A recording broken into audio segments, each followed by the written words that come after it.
muito grande. Então eu aprendi música nesse momento, eu aprendi informática nesse momento, eu aprendi um pouco de teatro nesse momento. Então eu sou muito grato, é por isso que eu falo que eu sou fruto da educação pública. Eu nunca deixo em branco na minha apresentação de falar sobre isso, porque foi o que transformou também a minha forma de enxergar o mundo. E eu lembro que eu saí de uma das maiores agências de Salvador falando: eu não vou conseguir, eu não vou nunca trabalhar em agência. Eu falei isso, eu repeti isso, eu nunca vou trabalhar em agência. E naquela época eu não tinha um letramento racial tão apurado, mas eu falei aquilo porque eu não me enxerguei naquele espaço. Existe um fantasma que ronda todo mundo que é emergente, que é você se manter, que foi o que você falou sobre a faculdade. Entrar é possível você entrar na universidade, mas se manter é difícil, sabe?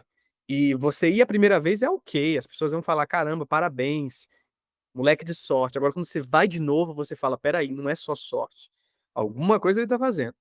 Bem-vindo ao Ref de Cria, esse é o nosso 7º EP e eu tô felizão de ter você aqui. Eu me chamo Leonardo Almeida, mas pode me chamar de Léo ou Leozinho. Eu sou publicitário, diretor de arte e designer e tô nessa empreitada pra trocar ideia com as minhas referências, as pessoas que me inspiram. Aqui o papo é sobre corre, vivência e referência. E hoje eu vou trocar ideia com o Del Nunes. Ele é diretor de arte, artista visual e palestrante internacional. Nascido em Salvador, a sua trajetória conecta arte, direção criativa e educação, usando o design e a imagem para ressignificar a presença da periferia no imaginário global. O seu olhar atravessa cultura, tecnologia e identidade de um jeito muito único. Ele é foda. Vem com a gente que esse EP tá incrível! Del, primeiramente, queria muito te agradecer pela participação. Estou muito feliz com a sua participação. É muito foda te acompanhar, ver os voos que você está alçando, ver as suas artes, toda a construção que você tem no seu perfil, seu posicionamento também. E dizer que eu me inspiro muito em você. Você é uma puta de uma referência para mim. É um cara muito foda e eu estou muito feliz pela sua participação aqui no Ref de Cria, cara. Bem-vindo. Cara, eu agradeço demais o espaço, a oportunidade de estar falando. É, é uma honra para mim saber que eu sou uma referência para outra pessoa. E é também uma responsabilidade muito grande, né? Porque você que está disseminando a minha palavra aqui agora, quando você traz esse espaço, sabe? E ao mesmo tempo que é uma honra, também é uma responsabilidade de eu me entender nesse mundo como uma pessoa que está impactando outras pessoas também. E é muito foda te ver, porque eu tenho muita vontade também de fazer algumas coisas que eu vejo que você tá fazendo, assim, de falar para o público, de ser um speaker, né? É muito foda. Eu sinto que eu tenho coisas para dizer, assim, e eu gostaria muito de fazer isso mais vezes. Eu fico muito feliz quando me chamam nas universidades, ou em algum cursinho. E eu queria, cara, saber como que foi sua infância. Você sempre falou assim, desde a sua infância que você tinha essa facilidade com a fala, e como que foi na escola essa construção sua? Tá, vou fazer aquela breve apresentação de novo. Eu sempre que eu tô nesses espaços de conhecer, ou de trocar, ou de estar com outras pessoas, seja do mercado ou não, como, por exemplo, a última palestra que eu dei agora foi lá na Universidade Federal de Sergipe, eu sempre me apresento como jogador no time da criatividade, porque a criatividade foi o que me ajudou a solucionar todos os problemas ali da infância à adolescência até a vida adulta. Sempre me defino também como um entusiasta das novas ideias, porque o novo sempre chega.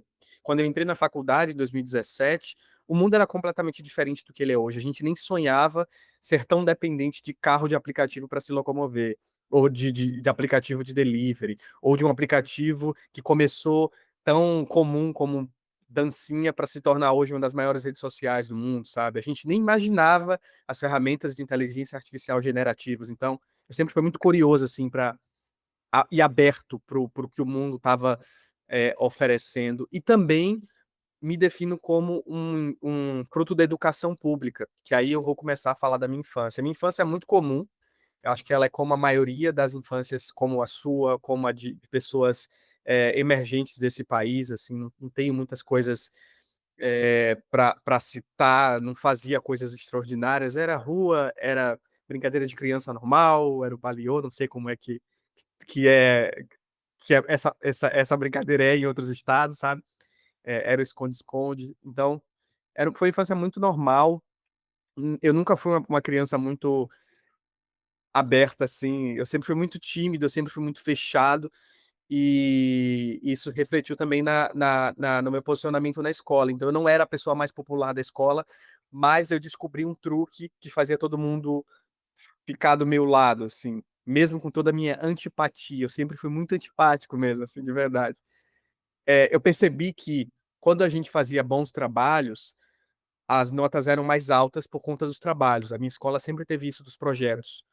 Então, quando o trabalho, a cartolina era bem feita, por exemplo, a nota costumava ser maior. E quando eu descobri isso, eu comecei a ser querido nos grupos para isso, sabe? Para ser o menino que ia fazer a melhor apresentação, o melhor cartaz. Eu sempre tive facilidade em relação a isso. Então, eu sempre fui me descobrindo comunicador logo ali, tipo, tá, as pessoas elas compram ideias melhores se visualmente, esteticamente aquilo ali for mais agradável, assim, tanto os professores quanto os alunos.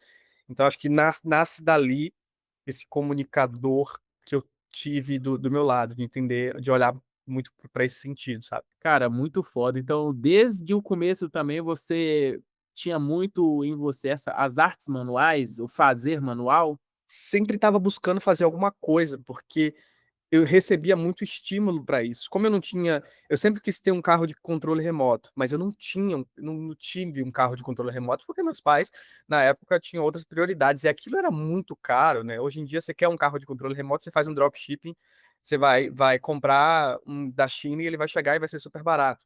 Mas naquela época não era tão assim, então eu sempre inventava as brincadeiras. Então, eu estava num ciclo também onde todo mundo era muito imaginativo. A gente por exemplo, está tendo o Big Brother agora, a gente brincava de Big Brother naquela época, na rua, sabe? Criando as provas, as dinâmicas ali, tudo da nossa cabeça. A gente, quando chovia muito, a minha rua, ela não era asfaltada, a minha rua não é, não tá, ela não foi asfaltada até hoje, para você ter ideia de como é um lugar que tem uma população que é populoso ali, tem várias pessoas, mas que o poder público, eu vou dizer assim, ele não chega ali. Então, quando chovia muito, tinha uns morros que eles eram feitos de argila e era argila mesmo. Então, a gente pegava e fazia coisas manuais, fazia coisas com a mão ali, de brincar, de entender aquele território. A gente era muito pertencia àquele lugar, àquele espaço, sabe? E éramos várias crianças, eu tô falando no plural porque parece que todo mundo resolveu ter filho junto, assim. E os meninos cresceram na mesma faixa etária, os meninos crescendo na mesma faixa etária, sabe? Então era os grupos de 10 a 14 anos. Então, todo mundo sempre muito imerso. E isso acabou ali por volta de 2012, quando todo mundo passou a ter um computador em casa. Que aí as coisas mudaram, né? Cara, eu me identifico muito com isso, porque para mim também foi muito isso. Eu também cresci em um lugar que a gente brincava muito na rua, e eu tenho muitos primos. Então juntava todos nós e brincávamos. E era muito da imagem, de imaginar as coisas mesmo, assim. Às vezes faltava algum recurso, mas a gente sempre estava imaginando. E eu acho que é aí também que eu comecei a gostar de propaganda. Quando teve aqueles filmes da Nike que você escolhia o jogador e automaticamente você virava o jogador. Eu e meus primos era assim sempre. A gente falava, hoje eu sou o Ibrahimovic, o Cristiano Ronaldo. Aí a gente fazia essa imaginação. E quando que foi o seu contato com a publicidade? Ainda foi na infância? Ainda foi mais para o lado do ensino médio? Hoje eu estou fazendo criação publicitária, uma pós aqui na Belas Artes de São Paulo, mas sou formado em publicidade. Eu acho que eu não escolhi a publicidade, não foi um sonho, não foi uma decisão. Era a única coisa que eu sabia fazer, sabe? Naturalmente, tudo que eu fiz na minha infância, na minha adolescência, acabou me levando para a publicidade, porque falei, bom, não tem outra coisa para fazer aqui que eu gostaria. Eu sou muito fã de rock, eu sou muito fã de música, e especificamente o metal, especificamente ainda mais falando de uma banda chamada Avenged Sevenfold, que vão ser headliner do Rock in Rio esse ano, de novo. E eu sempre fui fascinado quando eu descobri o System of a Down, Slipknot. Eu falei, cara, não dá, essas músicas mexem demais comigo. O que é que eu vou fazer? Eu não consigo me segurar. Então eu vou tentar espalhar a palavra deles para o mundo. E aí o que foi que eu fiz? Criei fã-clube na época ali das páginas do Facebook, a era de ouro do Facebook foi muito doida, Porque você criava uma página e essa página ela tinha um alcance muito grande, pro bem e pro mal, né? Os grupos também de Facebook, eles são a prova de como moldou a estrutura da nossa sociedade. E aí eu fui fazer esses fã-clubes e não existe ser mais desocupado do que um fã. Porque o fã ele faz tudo pelo artista, ele faz de graça. Então, quando eu criei a página para ter esse fã-clube, outros fãs falaram: pô, a gente também quer colaborar com você. E eram pessoas jovens, ninguém. Eu lembro que eu tinha o quê? 14 anos e ninguém tinha mais que 16. Pessoas jovens, talentosas, de todo lugar do país. A gente tinha um criador de conteúdo que ele era de Rondônia. E a gente está falando de uma banda que é norte-americana, que foi criada na Califórnia. Então, olha o alcance de como a internet chega para essas pessoas. Então, a gente estava ali, cada um. Eu nunca vi, o máximo que eu cheguei a conhecer foi a Natália, agora em janeiro, que a banda fez um show aqui em São Paulo. Então, e a Natália de Porto Alegre. Então, foi a primeira vez que eu vi essas pessoas, sabe? Mas é cada um de um lado do canto do país e criando ali, se doando. E eu lembro que eu chegava, a gente tinha um grupo, e eu tirei uma foto uma vez e falei, galera, eu quero fazer esse efeito aqui no Andas Artes. Qual que é o nome desse efeito? Eu tirei uma foto do pôr do sol. Aí alguém falou assim: ah, é degradê. Você faz assim. E ali no PS CS6, alguma coisa ali do Photoshop, que eu nem lembro a versão mais, era onde a gente trocava conhecimento. E aí eu fiz o meu primeiro job, foi um cartão de visita por R$ 30 para uma nutricionista, ali naqueles longínquos 2015, sabe? E a pessoa chegou para mim e falou: pô, eu preciso de um cartão de visita. Quando é que você me cobra? Eu falei, gente, eu não sei quanto cobrar, ainda tô no ensino médio aqui. Ah, dá 30 conto aí pra ver. Ah, tá, beleza. Eu sabia mexer no Photoshop, sabia mexer em tudo. E aí fiz meu primeiro cartão de visita. E aí mostrei aquilo pra minha mãe. E eu acho que foi ali que ela percebeu que, opa, o que você faz também é uma possibilidade de virar uma profissão, sabe? E aí essa nutricionista me compartilhou para outra amiga, que também era nutricionista, até que eu fiquei cansado de fazer. Eu fiz assim uns 6, preparei arquivo para impressão no CorelDRAW, nem sabia como fazia isso, fui aprender o que era CMYK ali, sabe? Fui jogado ali. E aí eu cheguei e fiquei cansado, falei, velho, não dá mais, não consigo mais ficar fazendo cartão de visita porque o volume é muito grande e elas são muito exigentes, é muita refação. Aí chegou mais um e falou, eu falei, olha, eu não vou fazer, mas eu não vou dizer para ela que eu não vou fazer. Falei, ah, é R$ 100. Ela falou, tá. Eu falei, oi? Como assim? Esse tempo todo eu tava cobrando por 30? E dava pra ser mais. Então, chegou um momento que eu falei, bom, é hora de decidir o que eu vou fazer. Eu acho que design é o que eu amo, é o que eu sei fazer aqui, gosto de fazer as minhas artezinhas e tal. E aí passei na UFPE, lá em Pernambuco, em design, uma das melhores faculdades de design do Brasil. Só que eu sou de Salvador, sou da Bahia. E isso foi em 2017. Em 2018, todo mundo sabe o que aconteceu, né? Quem foi que se tornou presidente. Então existia ali um medo político também de que as faculdades seriam encerradas, né? Ele iria fechar as universidades. E muito por conta desse medo também de como seria o ensino público federal e também por conta de eu estar saindo para morar em outro estado, desse medo, falei, bom, não vou conseguir fazer isso. Eu vou, então, fazer algo que é próximo. E aí foi que eu caí na publicidade, porque a publicidade também tem design. Mas a minha escolha principal seria design, sabe? E foi muito bom eu não ter ido, porque se eu tivesse ido, provavelmente eu teria voltado, porque o que aconteceu no ano seguinte foi a pandemia, né? Ali em 2019, 2020. Então, acabei me formando e caí meio que nesse mundo de forma meio que natural, fui para publicidade e me mantive muito por conta disso, assim.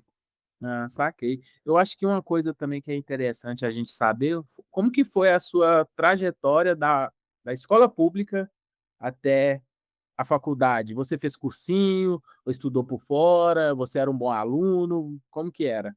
Eu sempre fui um aluno mediano, medíocre, sempre, até na faculdade, assim, a média para passar lá no colégio era 5, eu tirava 5, 6, 7. Raras exceções eram 8, 9, sabe? Muito raramente. E curiosamente, eu nunca perdi de ano, nunca fui para recuperação. Eu só fui para recuperação 2 vezes na vida, que foi em educação física e em inglês, sabe? Só, apenas. mas eu sempre fazia tudo direito, eu sempre fazia tudo que dava para ser feito. E a minha escola, ela tinha programas de retenção, não é retenção a palavra, retenção é publicidade, mas de evitar a evasão escolar, porque era uma região periférica que pegava, era uma escola em uma região periférica que pegava várias estudantes de outras regiões periféricas ao redor, né? Então, por exemplo, lá tinha um programa que você estudava em um turno e no turno oposto, como por exemplo, eu estudava de manhã e no turno à tarde, eu podia fazer um curso livre. Esse curso podia ser karatê, podia ser música, podia ser teatro, mas tinha uma condição. Essa condição era você, para cada curso que você quiser fazer, você vai precisar fazer um reforço. Então, você quer fazer karatê, você vai fazer karatê, você vai fazer teatro, você vai fazer teatro. Mas você vai precisar fazer um reforço de língua portuguesa ou de matemática. E na época a gente nunca entende isso, eu era criança, basicamente, sabe? Então, achava que tá, é um condicionamento que eles botam só pra gente ter que fazer, ter que estudar. Mas aquilo era uma forma de evitar a evasão escolar muito grande. Então, eu aprendi música nesse momento. Eu aprendi informática nesse momento. Eu aprendi um pouco de teatro nesse momento. Então, eu sou muito grato. É por isso que eu falo que eu sou fruto da educação pública. Eu nunca deixo em branco na minha apresentação de falar sobre isso, porque foi o que transformou também a minha forma de enxergar o mundo. Eu sou muito bom com informática e com design, com Photoshop, porque eu não tinha computador em casa. Então, eu ia para essa aula de informática e aí o professor escrevia no quadro: a atividade de hoje vai ser escreva um texto no Word, e esse texto tem que ter X palavra em negrito, tem que ter título na formatação tal, aquela coisa bem técnica. E aí, certo dia, eu estava fazendo a atividade, aí chutei o estabilizador, eu não sei se o nome ainda é esse, mas aí desligou o computador. E aí a aula estava acabando, a prova. E eu falei, meu Deus, e foi ali que eu aprendi a digitar rápido, aprender sem olhar, sabe? Eu ia para essa aula de informática, a aula era 50 minutos, o professor falava, galera, hoje é Excel. Quando vocês acabarem isso aqui, vocês podem ficar aí acessando. E aí eu acabava em 10 minutos porque eu queria ficar no Free Jogos. Eu descobri que dava para entrar no YouTube, no Orkut, fazendo login pelo YouTube. Era uma forma de hackear o sistema, porque o Orkut era bloqueado. E eu não queria entrar no Orkut, eu queria entrar na Mini Fazenda, sabe? Então eu fazia o login pelo YouTube, entrava, enfim, era um maior rolê. Então, essa curiosidade que eu também trago como impressão sempre foi muito foi valiosa assim na minha construção de repertório sobre o que é o mundo, sobre o que é site. E é isso, assim, a escola foi muito importante para nesse processo. É por isso que hoje, se você tiver me ouvindo do Maranhão e você falar assim, olha, minha faculdade aqui tá com um evento e a gente quer você como palestra, eu vou. E não precisa se preocupar com passagem, com nada. Eu amo conhecer o Brasil e hoje a minha profissão me permite isso. Mas eu vou até você, até você que é estudante, até sua turma, falar sobre. Porque esse é um território em que eu faço questão de não abrir, eu não abro mão de estar nesse espaço, sabe? Eu me identifico muito com muita coisa que você disse. Eu também era um aluno muito medíocre. Nossa, eu era muito ruim na escola, mas eu acho que também é por causa pelo meio que eu vivi, tá ligado? Tipo, eu entendo que ninguém aqui conseguiu nada pela educação, foi só pelo trabalho e a honestidade.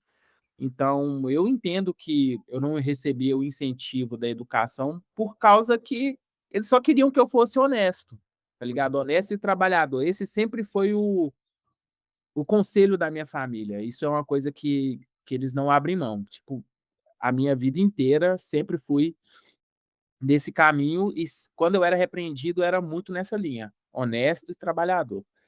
Então, na minha formação na escola, eu deixei muita coisa para trás. Eu queria muito voltar no passado para aproveitar essas coisas. As aulas que eu mais gostava eram aulas de artes, educação física e informática. As outras eu sempre dava um jeitinho de, assim, às vezes passava colando, desenhava muito no caderno. Às vezes estava assim, aula de matemática, eu lá com a minha cabeça na lua fazendo desenho. Então eu acho que eu sinto muita falta da educação, sabe. Aí hoje eu tento correr por fora. Eu vou te recomendar o episódio mais recente do meu podcast, que é Velho Demais para Aprender Algo Novo. Eu falo exatamente disso aí. Já tô fazendo o gancho aqui vendendo o jabá. Eu não sei se você escutou ainda, mas esse episódio, eu tava sentado ali no sofá, aí eu falei, cara, nossa, quero muito aprender música. Eu sei tocar algumas notas, mas eu sei tocar aquelas notas básicas. E aí eu falei: "Porra, mas a gente tá será que eu tenho que aprender?" Porque até agora eu estava tendo que corrigir, post para publicar post, para responder orçamento, para fazer não sei o quê. Será que eu aprender música não é perder tempo? Será que eu não preciso aprender, de repente, a melhorar o meu craft, né? Tipo, será que não é mais vantajoso? E às vezes não é. Às vezes, na minha concepção, não é. Às vezes é bom parar para aprender um idioma novo ou uma arte manual nova, enfim, alguma coisa assim, porque isso também enriquece tanto quanto, as coisas práticas que a gente precisa aprender, sabe. E isso que você fala, que você traz sobre a sua infância, e eu acho que é muito parecido também com a de milhares de outras crianças que estão vivendo agora, que estão estudando agora, sabe. Que também têm uma vida ordinária no sentido comum da palavra, sabe. Que também, estão sendo guiadas por esse caminho de só vai e faz, sabe. Tava rolando uma trend agora em 2026, que 2026 era parecido ou era o novo 2016, alguma coisa assim. E eu queria muito parar com o Wendel de 2016 e falar assim: "Cara, vamos sentar e vamos conversar sobre carreira. Vamos conversar sobre faculdade". Eu não entrei na melhor faculdade, não foi porque eu não quis, foi por falta de orientação, porque era possível. Eu estava agora em dezembro em Abu Dhabi, eu conheci uns estudantes brasileiros da New York University Campus Abu Dhabi, e eu falei assim: "Cara, como assim é possível você estudar em outro país, numa faculdade de renome e ter uma origem parecida com a minha? Ninguém me falou isso, sabe, ninguém me contou. E aí, eu vou cobrar o quê? Eu vou falar o quê? Se a minha escola tinha esse foco, e eu sou muito grato, para combater a evasão escolar, se eu sou fruto de 2 pais que não tiveram acesso à educação, um porque não quis, não valorizou, e outro porque não pôde, que é o caso da minha mãe, que tinha que trabalhar, tinha que cuidar de outras crianças, e no caso não era nem necessariamente os irmãos, que é muito comum o filho mais velho cuidar. Falo isso porque sou filho mais novo e sei o quanto meu irmão, que é 2 anos mais velho, teve que abrir mão de coisas, já pude falar isso pra ele, pra dar essa assistência. Então, eu acho que esse papel que a gente tem, isso que a gente tá fazendo aqui, tem um peso muito absurdo, sabe. É o motivo também pelo qual eu sempre me emociono quando eu assisto o filme Soul. Eu não sei se já assistiu Soul? Tipo, Pô, sempre foda, foda. sempre choro. Porque a gente trabalha no ramo da inspiração, mas nem todo mundo consegue inspirar. A gente trabalha no campo da criatividade, mas nem todo mundo consegue gerar um impacto que vai mudar a vida das pessoas de fato. Mas se você abrir o LinkedIn agora, vai ter um monte de gente das maiores agências do país, com os maiores orçamentos, as maiores equipes, publicando coisas como se eles estivessem mudando a sociedade brasileira, e não estão, sabe. Então, mas aí essa frustração eu vou deixar para pra outro momento. E te compartilhar com você, eu falei nos outros episódios que eu faço terapia e eu troco muita ideia com a minha psicóloga. Ela é uma mulher negra, e me identifico muito com ela também. E eu e ela falou comigo que o projeto é um projeto de reparação, é um projeto de reparação para o Léo criança, para o Léo adolescente, para o Léo da universidade. E eu achei isso muito bonito, cara, e poético, porque realmente a escassez, ela tá presente na minha vida e na vida de milhões de pessoas, né. Cresci com isso. E meus pais também tiveram que trabalhar muito cedo, tanto que isso não é uma parada que eu cobro da minha família, sobre educação. Não passo a culpa para eles, assim, não acho que é nesse sentido. Também me deram o melhor que eles tiveram, assim, foram de começaram a trabalhar na infância mesmo, por assim dizer, assim, catando latinha, ou minha mãe limpava a casa de outras pessoas desde muito nova. Então eu entendo que a única coisa que eles poderiam me cobrar é honestidade e trabalhar. E o rap de cria, eu acho que é muito vingar também. vingar essas paradas e mostrar pra galera isso que você falou também, assim, eu não sabia que eu poderia estudar fora do país, eu não sabia, eu não tinha essa orientação. Que o Ref de Cria consiga, de certa forma, ser vitrine positiva para essa galera, para mostrar com você com o seu trabalho, com o seu corre, chegou em um lugar foda e tenho certeza que vai alçar voos maiores ainda. A ideia do podcast é justamente essa, assim, mostrar que é possível. E queria saber de você, depois que você teve o contato na universidade, como que foi para você entrar na universidade e formar? Porque, assim, entrar é uma parte difícil, mas se manter na universidade e concluir a universidade também é uma parada muito difícil. É muito foda. Como que foi para você? Completamente. Eu sou de Salvador e Salvador, o marketing de Salvador e também é um fato, né, repete sempre que Salvador é a cidade com pessoas mais pretas, né, fora da África. A cidade fora da África com pessoas mais com com a quantidade massiva de pessoas pretas e que tem essa origem também do continente africano. E eu estudei em Salvador, a minha universidade foi de lá, e eu lembro que logo no segundo semestre, na aula de marketing, a professora de marketing, beijo Laís, professora incrível, ela fez um trabalho em grupo, onde ela pedia para a gente visitar agências de publicidade e conhecer os setores dessa agência. Por uma desorganização ali da minha matrícula, eu acabei me encaixando em um grupo e depois tendo que refazer o trabalho com outro grupo. Isso no mesmo semestre, tipo, com diferença de uma semana, sabe? Eu acabei fazendo com um grupo, indo fazer a visita com o grupo, mas tive que refazer com outro, que era o meu grupo definitivo.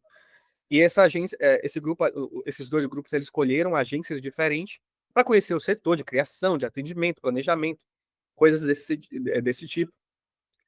E eu lembro que eu saí de uma das maiores agências de Salvador falando: eu não vou conseguir, eu não vou nunca trabalhar em agência. Eu falei isso, eu repeti isso, eu nunca vou trabalhar em agência. E naquela época eu não tinha um letramento racial tão apurado, mas eu falei aquilo porque eu não me enxerguei naquele espaço. As pessoas tinham uma forma de se vestir completamente diferente, as pessoas não tinham o mesmo biotipo que eu, a mesma origem social que eu, as pessoas não tinham a mesma cor de pele que a minha. Ali ficou muito claro que existia um problema na publicidade. E eu tô falando Salvador porque eu quero mostrar o recorte da parada, sabe? Como é que a população, a maioria é negra e você, dentro das agências, naquela época, você não, você eu não me enxergava. E aí eu falei, bom, vou trabalhar com outras coisas. E aí fui trabalhar num lugar que foi tóxico pra caramba. Foi muito tóxico, não é apenas psicologicamente, não. Inclusive, talvez eu preferia que fosse, porque eu saberia lidar, mas foram coisas que me prejudicaram mesmo, como atraso de salário por mais de 4 meses. E aquilo vai virar uma bola de neve, porque jovem, cartão de crédito, rotativo, você não sabe o que é rotativo até que você caia no rotativo, nome sujo, enfim, eh, me trouxe prejuízos muito grandes, assim, e eu falei: "Cara, eu tô enlouquecendo e tô perdendo aquilo que eu estava falando no começo aqui, né, do design, eu tô perdendo aquela paixão pelo design. Então eu vou fazer o quê pra driblar essa paixão? Eu vou criar pra mim, eu vou postar pra mim. Fã-clube não dá mais, porque eu já tô adulto, não dá pra me dedicar, então eu vou fazer algo para o hobby". E foi assim que nasceu a minha primeira arte, que foi a releitura da Mona Lisa, a Mona Black, que curiosamente foi o que me alçou também o mundo da criação de conteúdo. Então da dificuldade nasceu isso. Eu também me identifico com isso também. Quando eu estava na universidade, eu lembro que eu não conseguia estágio. Eu mandava, putz, pra muitos lugares, assim, foram alguns períodos sem estagiar, e eu trabalhava em uma oficina de conserto de eletrônicos. Uhum, E eu estava doido, cara, eu era louco pra viver a publicidade, pra viver o design, ver, também. e eu não conseguia. Até que eu falei assim: "Quer saber? Chega". Tive peito e falei assim: "Vou abrir um MEI, um CNPJ MEI", Uhum. Tem uma agência de publicidade, que era o redator, o diretor de arte e o CEO. Eu fazia tudo, era uma urgência. E foi ali que eu consegui, primeiro, criar o portfólio, fazer Uhum. os primeiros cartões de visita, mandar para a gráfica. Antes da faculdade, eu fiz pré-impressão no Senai. Então eu aprendi Photoshop lá, Illustrator lá, e tudo que eu conseguia ganhar com a minha agência, eu reinvesti em educação. Aí sim eu conseguia ir aprendendo, fazendo curso de arte digital, essas coisas. E por fim, lá mais para o fim da faculdade, eu consegui estágios. Aí eu trabalhei em uma assessoria de imprensa, trabalhei na prefeitura de Belo Horizonte, mas em agência, que era o meu foco, foi no último período. Foram realmente fazer o TCC e fazer esse estágio. E era o estágio assim, que era a minha vida. Eu queria saber para você como foi essa transição de nos estágios ruins e tudo para você se formar e se firmar na publicidade. É porque eu sempre tive a paixão por querer, e sempre falei isso, a publicidade sempre foi uma paixão não correspondida. Hoje não é mais, eu já amadureci bastante, muito por conta de Cannes ano passado, é, mas eu sempre tive perto, sempre tive atento, eu sempre conheci os nomes da publicidade, os grandões, mesmo sendo criador de conteúdo. E, na verdade, inclusive, eu nem me considero um criador de conteúdo. Eu crio conteúdo, mas eu sou mesmo publicitário, sou comunicólogo, eu sempre me posiciono assim, artista visual. Eu detesto a palavra influencer, por exemplo, porque eu acho que, enfim, não é sobre isso, assim, o rolê. Não é, eu acho que eu influencio, inclusive, muito pouco com o que eu falo, é mais com ações. Então, eu sempre fiquei ligado no que estava acontecendo no mundinho da publicidade. É, pude acessar alguns espaços, fui morar no Rio em 2022, o que me possibilitou estar mais perto de São Paulo, que é o eixo onde a comunicação nacional acontece. Você raramente vai ver uma agência de Minas fazendo uma comunicação para uma marca de um banco nacional, ou você raramente vai ver uma comunicação de Salvador saindo para uma companhia de telefone nacional, sabe?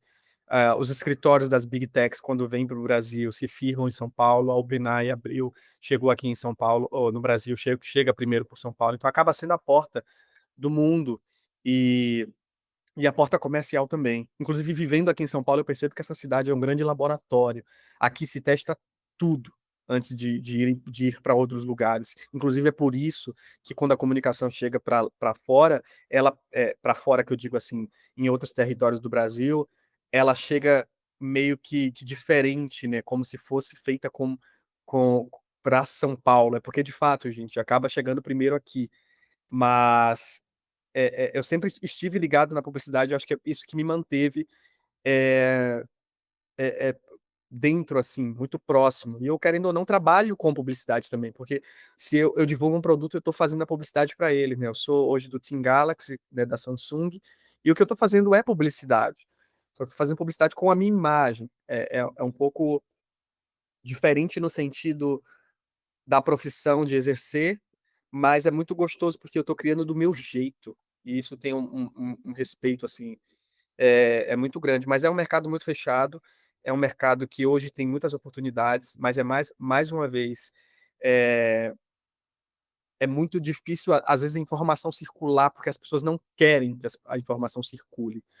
Cannes tem um programa que possibilita que as pessoas se apliquem, se inscrevam para concorrer a um ingresso. E se você pesquisar nos principais portais de publicidade, você não vai encontrar essa informação.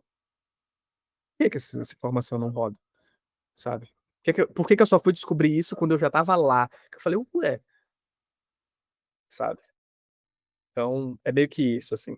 E você se considera muito cara de pau? Porque eu sou. Eu, quando comecei a trilhar mesmo a minha carreira mesmo, quando a minha primeira agência foi a Lápis Raro aqui em Belo Horizonte, que é uma agência muito foda em Minas.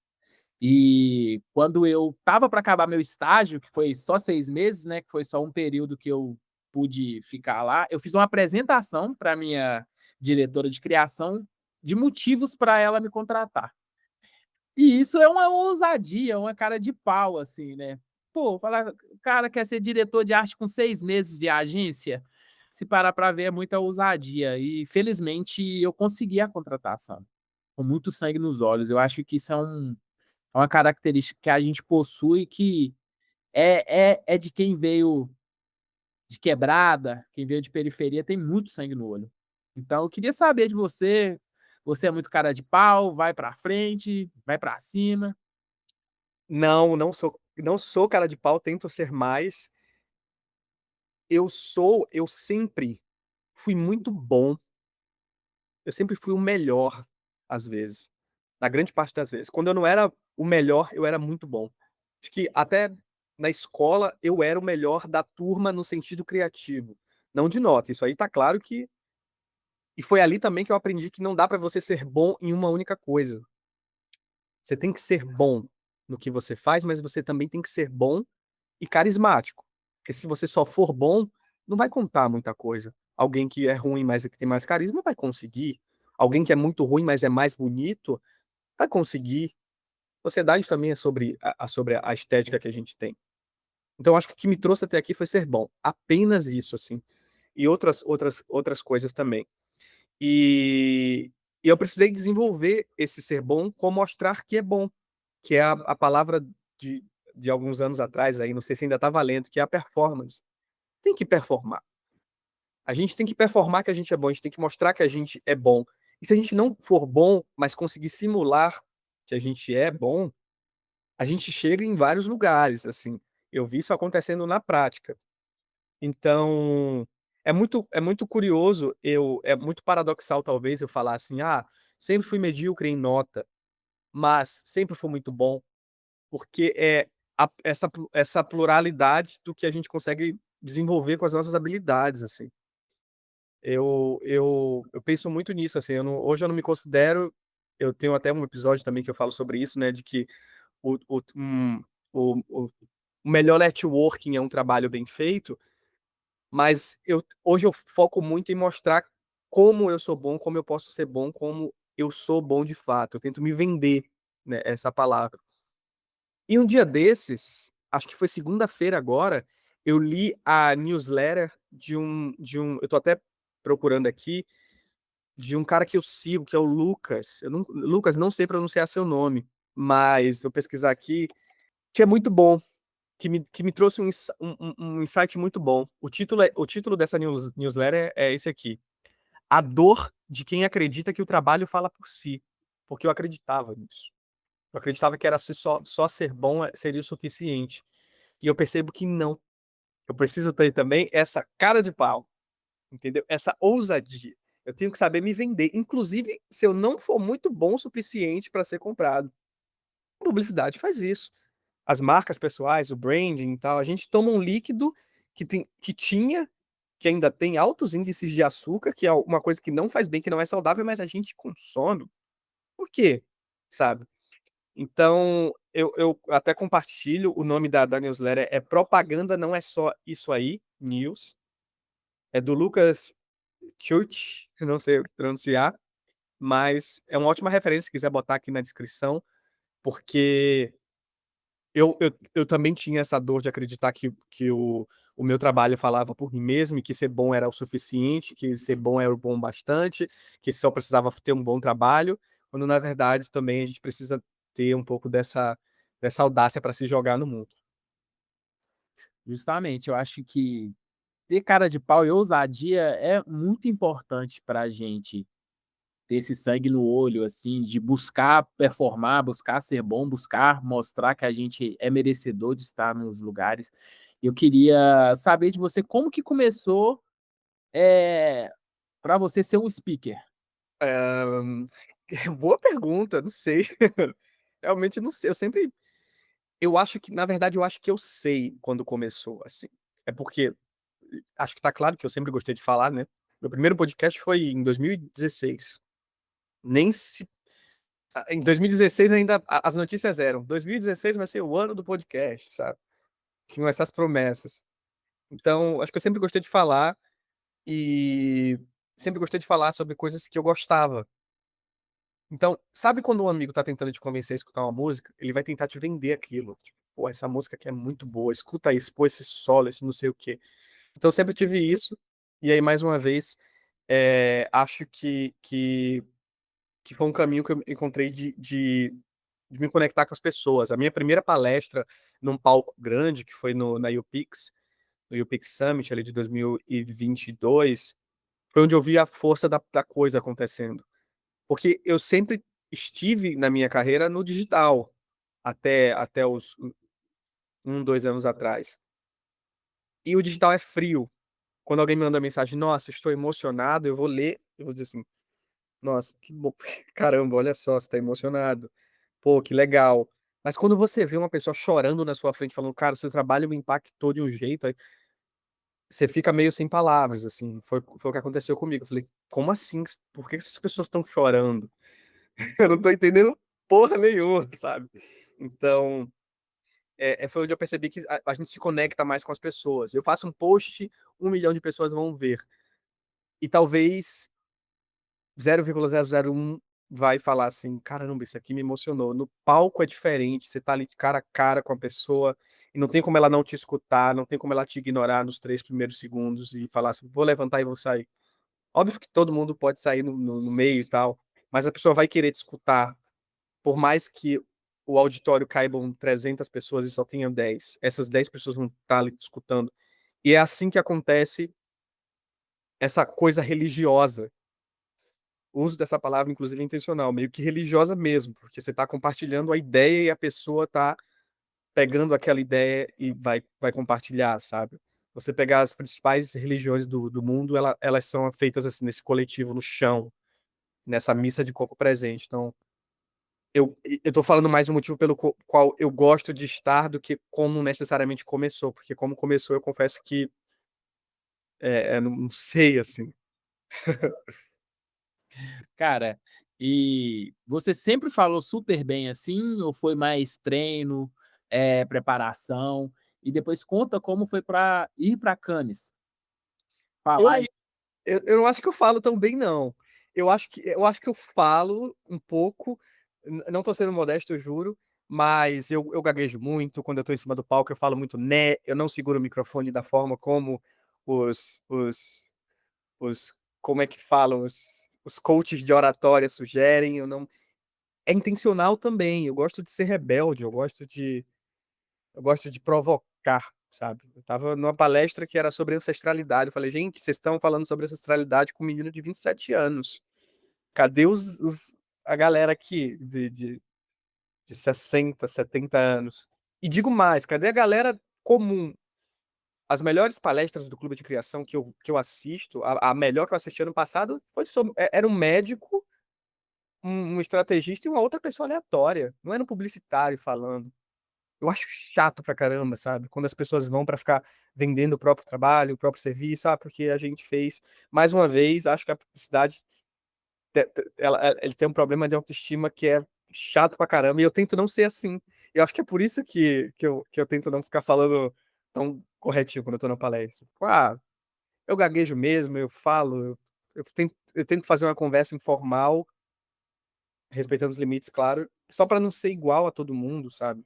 Porque eu acho chato as palestras, eu acho tirando as minhas, eu acho que tem muita palestra muito chata, muito engessada, muito sério isso?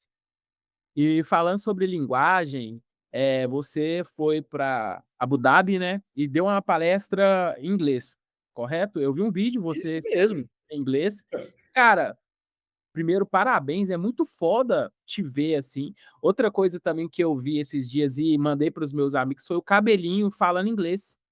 O MC Cabelinho falando inglês, eu falei: "Mano, a gente precisa é isso, cara, é mostrar que o MC Cabelinho tá preocupado em aprender outra língua, porque ele vai influenciar uma galera pesada", tá ligado? E quando eu vi você no vídeo falando, eu falei: "Caralho, foda! Inspirado pra caralho". Como que foi? Então, eu sou C1 de inglês, que é aquele nível intermediário que eu consigo escutar muito bem e eu consigo ler muito bem. Eu só não consigo falar. Isso tem um motivo, é que eu não pratico no dia a dia. Quando eu estive em Cannes, Teve uma hora que o cérebro desligava, eu saía falando, assim, naturalmente, o cérebro desligava completamente. E é muito engraçado falar disso, porque muita gente não sabia que eu ia palestrar, mas não sabia que era inglês, e quando viu também falou assim, caramba, não sabia que era inglês.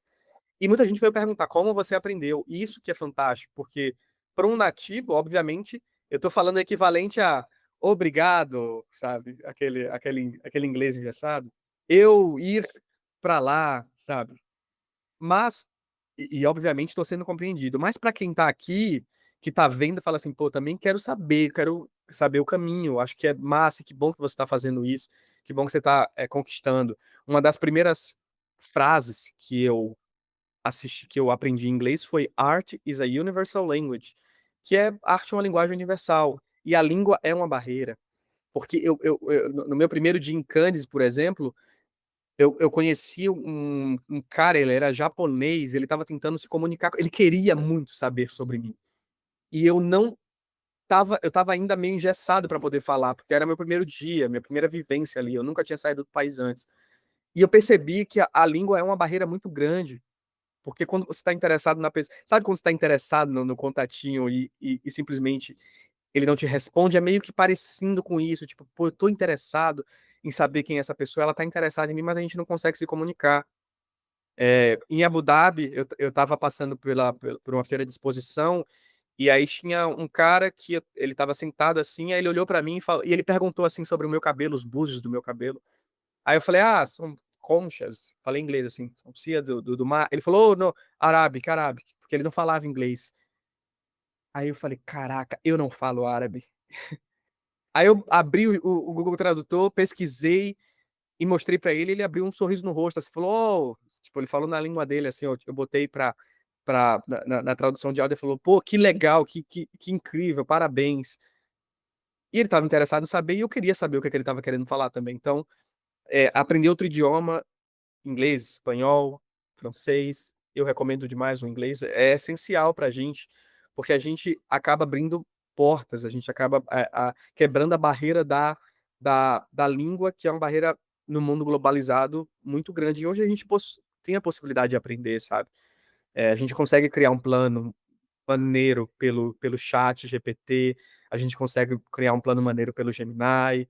Eu não recomendo os aplicativos de gamificação, porque eu acho que a gente não aprende muita coisa ali. Não recomendo aplicativos de pássaros para aprender. Mas, é possível. É legal para o lazer, sabe? Mas para uma rotina, não acho tão interessante. Tem um dicionário, tem um livro de inglês aqui, sabe? E a gente acaba indo para um outro nível, assim, que é o de romper essa barreira da língua. Inclusive, só um parêntese: tem um filme muito bom chamado O Homem que Vendeu Sua Pele. É um filme do Líbano.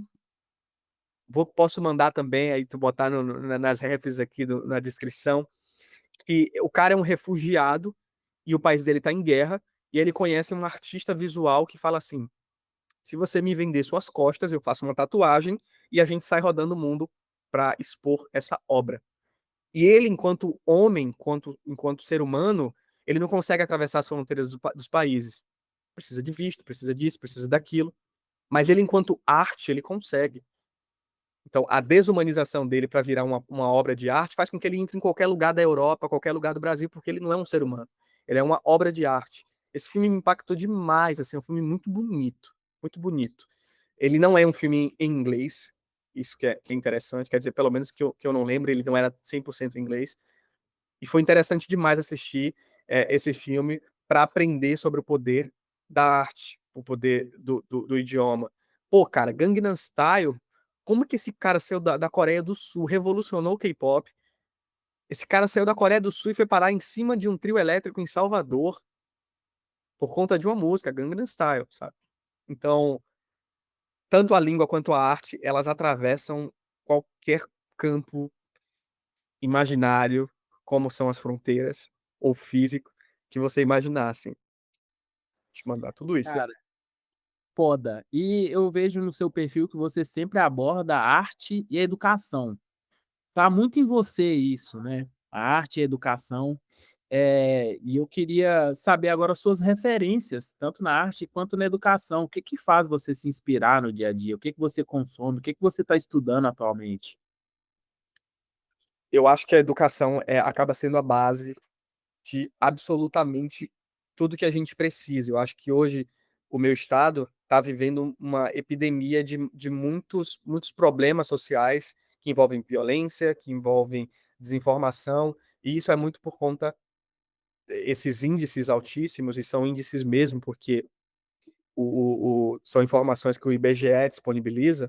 Eu acho que é muito por conta desse acesso à educação, porque se você não tem um repertório suficiente, você acaba não consumindo as coisas que vão, de alguma forma, te agregar e te agregar enquanto cidadão, né? Um ser que vive numa sociedade, que está integrado a um grupo. E é por isso que eu falo sempre disso. É por isso que qualquer oportunidade de estar associado à educação, eu vou colar. E as minhas referências, elas não, elas são muito, às vezes são até abstratas, assim. Por exemplo, pode ser um filme, pode ser uma banda de rock, pode ser um projeto social. Eu sempre, por exemplo, eu que estudei numa escola que fomentou isso, eu sou super a favor de que toda quebrada deveria ter um projeto social de música, de balé, sabe? De algum esporte, de karatê. Quando eu morei no Rio de Janeiro, no Santo Amaro, tinha aulas de capoeira e de judô. Era uma casa e a galera ia, as crianças iam. E ninguém mexia naquele espaço, seja de tráfico ou até mesmo da polícia. Ninguém invadia aquilo. Existia um respeito muito grande. E eu acho que o caminho é por aí, sabe? A arte ela acaba sendo essa porta, porque o que eu acabei de falar, né? A arte é essa linguagem universal. Então, a música, ela vai atravessar o teatro, ele vai atravessar. A prova disso é que a gente consome produtos por conta da arte também. O que que a publicidade fez com a arte? O que é um jingle? O que é a direção de arte, sabe? É usar esses mecanismos de fazer as pessoas sentirem alguma coisa é, para poder fazê-las consumir ou comprar, ou seja lá qual for outra palavra. Então, acho que no fundo, eu uso a arte para isso, assim, para compartilhar isso, sabe? De que a gente consegue viver numa sociedade onde as pessoas vão construir pontes entre si, não muros, como tem sido, sabe? Queria agora saber o que que você tem estudado. Você disse que está fazendo uma especialização, né, uma pós. Conta pra gente. Eu estou fazendo uma pós em criação publicitária, mas o que eu tenho estudado recentemente, que tenho aprendido muito bem, é pintura em acrílico, sabe?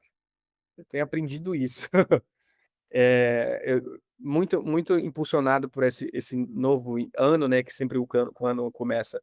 é, eu tento fazer alguma coisa ali diferente na vida, na temporada da vida, sabe? E eu tenho aprendido isso, assim. Eu tenho aprendido um pouco de francês, assim, só um bom suar, só para para entrar e ser bem tratado na loja, sabe?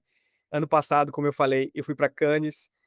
E esse ano, já dando spoiler para quem tá escutando aqui daqui, eu vou de novo, o que é muito foda. Não consigo conter, porque existe um fantasma que ronda todo mundo que é emergente, que é você se manter, que foi o que você falou sobre a faculdade. Entrar é possível você entrar na universidade, mas se manter é difícil, sabe? E você ir a primeira vez é ok, as pessoas vão falar, caramba, parabéns, moleque de sorte. Agora, quando você vai de novo, você fala: peraí, não é só sorte. Alguma coisa ele tá fazendo. E, e tenho aprendido o idioma por conta disso, mas, para não fugir da fuga do tema, eu queria dar ênfase nessas outras coisas que eu tô aprendendo, que não necessariamente é aprender uma coisa funcional. Tô aprendendo a gravar conteúdo na rua. Eu gravei no Cinemark agora uma publicidade que eu fiz. E eu sempre tive muita dificuldade olha só, eu que falo em público, ter dificuldade de me gravar em público. Eu tenho muita dificuldade, porque eu acho que chama muita atenção. Eu gosto de ser uma pessoa mais, um pouco reservada, assim, no sentido da coisa. Eu não fico postando o que é que eu tô comendo, eu não fico postando as coisas que eu tô consumindo. Eu sou muito contra o consumo. Eu não sou um criador do consumo, sabe? Então eu tenho aprendido várias coisas nesse sentido, a gravar na rua, eu tenho aprendido a me comunicar melhor com a minha namorada, eu tenho aprendido a me comunicar melhor pelo WhatsApp, eu tenho aprendido a desenvolver habilidades que são mais normais, a ter uma rotina, sabe? Mais terrena, sabe? Tipo, eu tenho aprendido a me aprimorado a mexer em sites, sabe? Que é uma coisa que eu gosto também. Enfim, são coisas mais nesse sentido, sabe? Não sei Cara, se eu muito respondi. Não não, sei se... respondeu super. E já que você tá nesse mar, assim, de referências, de coisas novas para você também, né, você é uma pessoa que se dispõe muito ao novo, eu queria agora entender, por fim, qual que é seu processo criativo? Tanto do podcast, quanto para gravar agora um reel, ou um TikTok, um conteúdo, e também para craftar mesmo as suas artes, assim. Como que você começa, assim, como que você vai sentindo a arte para depois entregar ela para o mundo? Cara, então, eu comprei um scanner da China. Chegou um dia desses. Inclusive, eu descobri, depois que eu descobri isso, cara, meu Deus do céu, a AliExpress virou a minha rede social favorita, que eu fico entrando live nas bugigangas e chega com 10 dias. Enfim, é, a sua pergunta é muito sobre essas referências, e eu falei de bugiganga porque eu observo muito. Eu tava um dia desses rolando o feed do Instagram e aí passou um cara com uma lente daquela da T-Tilt que filma as coisas como se fossem miniaturas, sabe? E aí eu falei, que é isso aqui? Deixa eu entender o que que é isso aqui. Aí eu fui lá pesquisar, eu falei, caramba, essa lente é uma lente que dá para você mexer no foco. E aí eu fico pensando assim, pô, o que é que eu poderia fazer com essa ferramenta? Que foi exatamente o que eu pensei do scanner. Eu falei, cara, eu falei com a minha namorada assim, B, a gente vai pra rua, eu vou sair escaneando um monte de azulejo, e depois eu vou estudar o que é que cada azulejo desse é. Se é português, se ele é brasileiro mesmo, de alguma região do Nordeste. Eu quero entender o que é que está acontecendo, eu quero entender o mundo. Tava aqui no parque, eu fiz uma foto do passarinho, eu falei, pô, que passarinho é esse? Peraí, eu tenho como saber que passarinho é esse? Aí eu fui lá, joguei no Gemini e falei, ah, tá, já sei que passarinho é, então é muito disso, assim, de explorar, de ser um explorador das coisas. Gosto muito de saber como. Eu sou fascinado por avião, assim. Eu fico vendo como é que os aviões voam, como é montado o motor. Ontem eu estava vendo a história do A380, que é o maior avião assim comercial. Fico vendo, às vezes sento aqui, fico vendo um vídeo de um canal que minha namorada que assiste sobre historiadores e eu fiquei assim, caramba, como assim o Irã foi à Pérsia um dia e por que que eles são tão potentes, sabe? São coisas que pode parecer inútil, mas se eu tivesse no filme do Quem Quer Ser o Milionário, eu ganhava esse 1 milhão, porque são várias coisas que funcionam, assim. Eu sou muito aquele personagem, sabe? Eu sei como que a arma funciona, porque em algum momento ela apareceu na minha vida. Eu sei como um avião voa, porque em algum momento eu olhei para o céu e me perguntei por que que ele voava, sabe? Eu sei qual é o material que funciona para você colar um lambe na rua, porque em algum momento eu falei, cara, como é que isso aí tá grudado, saca? É muito disso, assim, de observar as paradas e ficar o tempo todo em movimento. É de ser curioso, né, olhar o mundo com curiosidade para saber como que as coisas funcionam, porque cada coisa tá naquele lugar. Cara, eu acho que isso é importante para a gente, é estar atento também, eu acho que isso também traz um sentido de presença. Às vezes a gente toca os dias da gente tão no automático que a gente perde isso. E isso pode ser perigoso para pessoas criativas como nós, assim. Acho que deixar tudo no automático é prejudicial mesmo, assim, a gente perde o tato. E olhar o mundo com esse olhar de menino pequeno, de criança, porque criança é um serzinho curioso, sempre quer saber, fazendo as perguntas, os porquês. E caminhando para a nossa pergunta final, eu quero saber de você, o que você espera que a sua trajetória provoque em outras pessoas? É a pergunta que eu não sei a resposta, assim, sabe? Eu acho que eu tô procurando também.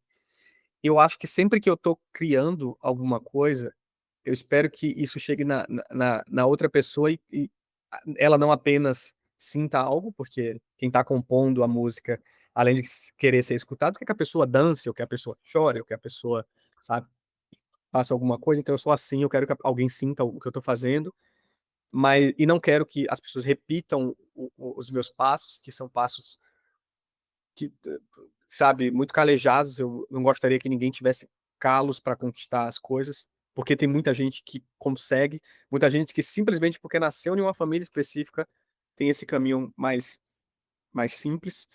Mas eu acho que é inspirar as pessoas a criarem, sabe? A minha principal ferramenta, assim, um sonho que eu tenho é que as pessoas criem coisas legais para o mundo, que contribua com um mundo mais respeitoso, mais plural, mais diverso, com mais integridade entre si, sabe? Com mais unidade. O Carl Sagan, o Neil deGrasse Tyson também fala muito sobre a, a, a nossa pequenez, porque o mundo não é nem que eles falam, é que de fato o mundo é um grão de areia, um espaço assim, e, e ao mesmo tempo que eu repito, não somos nada, nós somos muito importante para o mundo e para as pessoas ao nosso redor. Então, o tanto de pessoas que eu puder, esse é o meu sonho, na verdade, que as pessoas criem coisas, que as pessoas façam coisas, que as pessoas. Que você tem um podcast, você me chamou pro podcast, eu falei assim, bora, sabe? Não quero saber sobre o que é, bora, porque é o seu projeto, sabe? E saber que ele tem esse peso de impactar outras pessoas é muito importante, sabe? É uma porta que a gente acaba abrindo de forma coletiva com outras pessoas, sabe? Então, se você está escutando isso, cria seu projeto, bota sua ideia no mundo, porque nunca é só um post, nunca é só um card, nunca é só uma ideia. Seu case das camisas é um ótimo exemplo disso, de que não é só vou parar e vou fazer qualquer coisa aqui, tudo tem um impacto muito maior, sabe?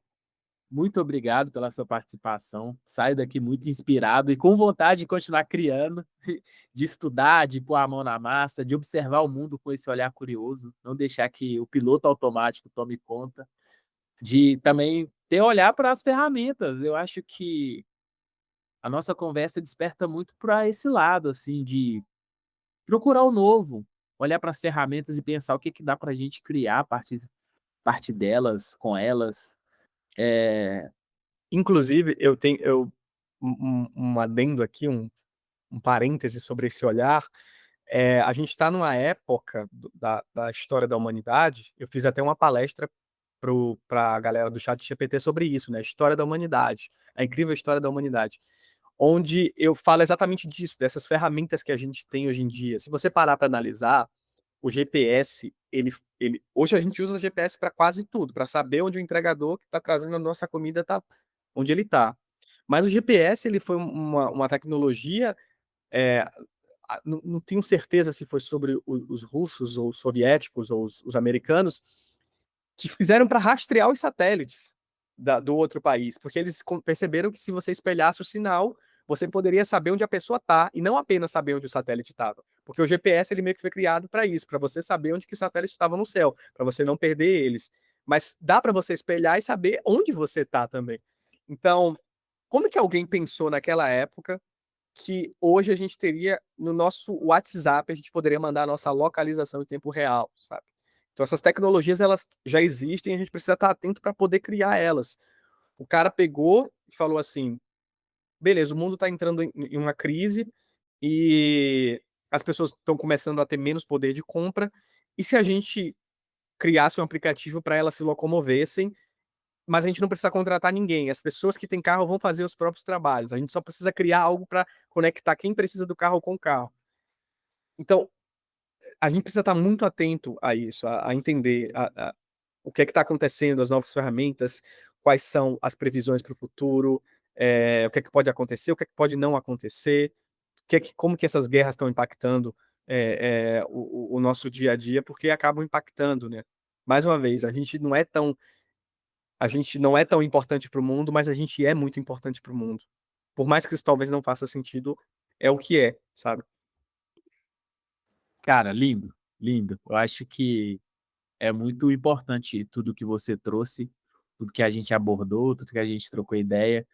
Eu acho que vai inspirar uma galera boa. Tenho certeza que depois Vão chegar directs, DMs, falando que, depois do episódio eu toquei meu projeto, comecei a estar mais atento, porque a ideia é essa, a gente potencializar, inspirar e exaltar pessoas como nós. Muito Exa obrigado mesmo. Eu que agradeço, mais uma vez. Cara, foi muito foda estar com você. E é isso aí, muito obrigado. Eu que agradeço. E esse foi o nosso 7º EP. Tô muito feliz de você ter chegado até aqui comigo. Um abração especial para o Del. Foi muito foda gravar esse EP com ele. Fiquei muito feliz pelas trocas, pelo aprendizado, pelas referências que ele compartilhou. E para acompanhar o Del nas redes sociais, rapaziada, o @ é WendelNS. Vale muito a pena, conteúdo muito foda, muita arte foda. E é isso aí, um abração especial. E para acompanhar o Ref de Cria nas redes sociais, o @ é Ref de Cria em todas elas. Segue a gente lá que tem conteúdo exclusivo toda semana. E para acompanhar o Leozinho nas redes sociais, para me acompanhar nas redes sociais, o @ é Oi Leozinho com M no final. Vamos junto, tropa!